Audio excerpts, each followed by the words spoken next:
So also I had something else I wanted to say. Well, I also wanted to talk about Drake.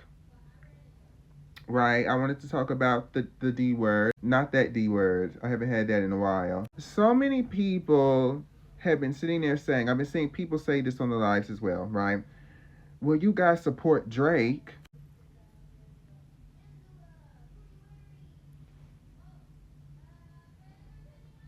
You guys support Drake.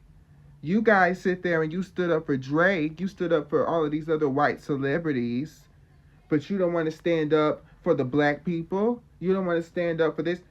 See, this is my problem. Why are we rewriting history? Black Americans have all the smoke for people who are black, but they have no smoke for people who are white.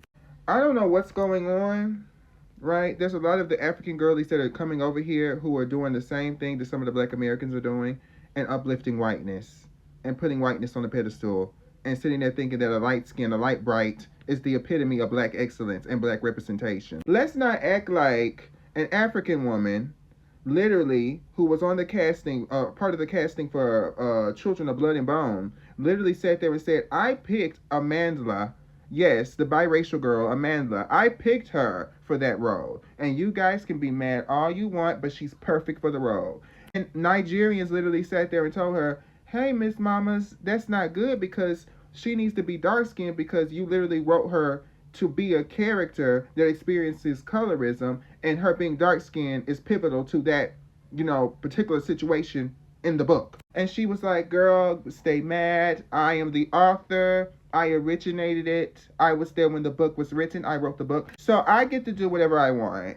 Bye. And she's a whole African woman. So I'm sick and tired of this narrative that, because we are seeing this rise in delineation and because we are seeing this rise in xenophobia and anti-Africanism, yes, let's talk about it. Let's really talk about it. But let's not sit here and try to rewrite history and make it seem like every single black American's out here standing up for, anti-blackness, standing up for whiteness, sitting there saying that, somebody who's lighter than Zendaya is supposed to be the representation of blackness. We've been talking about colorism, anti-blackness, racism. We've been talking about white people since the beginning. There was a couple of months ago where there was literally white people and other coons and coonettes that were going around talking about black fatigue because black people are acting too much and black people always sit there and talk about, white people. There was even some Africans that were joining in. I'm sick and tired of this rewriting of history. I'm sick and tired of this rewriting of all of the different things that black Americans specifically had to go through and the different judgments that we had to go through by people not only in our own community